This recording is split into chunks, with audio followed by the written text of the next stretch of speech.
میم معدل روشنی میم معدل ما چای پوتا میکنه. پخش بخوان نه بچه پخش بخوان ما قصه خود ما غلط کردی وای زن داوید کریم هم نمیزنیم در روزه رقم درشت میخوره. نه خریدی اگه میخریدی بر میزدم در تو اونو $1 بدل ما توت میخونه بدل ما توت میخونه.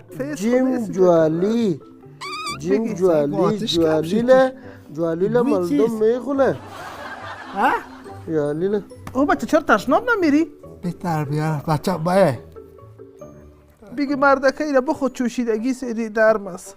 من دندان ندارم حلوه ندارم. یه حلوه بود سخت شده. چی میکنی او بچه؟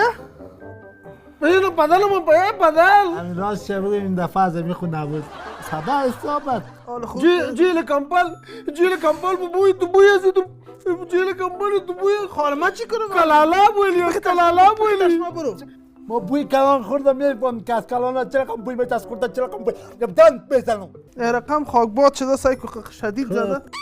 این لگی کرد این لامه کدو بخی برای این لامه کدو این لگی همین کرد. راست چه بگو تو از دیگه دال پخته نکنی دال پخته کردم دان میزنم آره من دال پخته میکنم دیگه بعدش خودم با تکلیف از من بیانه من دیدم لرزه شد زمینم یالک یا دادا داری پدر مادر خود نمیخده پیشوری میمان کدام وقتی نزنم ما چه صندلی یا باطلی الله پای ما دراز کنم یک دقیقه اینجا آتش چپا کردی آتش چپا کردی چای با پای با ما نکردیم بدل جان جزایی که کالیتا زیر لب تیر که کالیتا زیر لب زیاد بوی از بدل تیر که نمی جزایی بدل قراری نمیره بوی که بالا میشه صاف شما دل دگاه بیایی بدل جان ظلم گله ویدو ایلا بلبل دکن علا پلتا مگلی چه نزیر لگو دکن علا برو کارت خلاص کرده باز بیا خودت بواسیل دلیل بواسیل بعدی دلیل چه آدم در کلانا اینو چی گفت گفته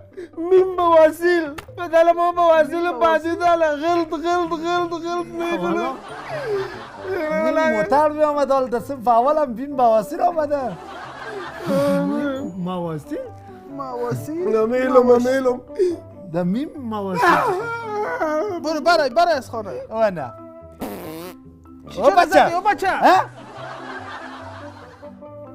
نمی اجاق گاز نمی گاز نمی زغال خوبش نیست زغال خوبش نیست بچه ملامت نبوده چیزی که بادایت بوده زغال کشیده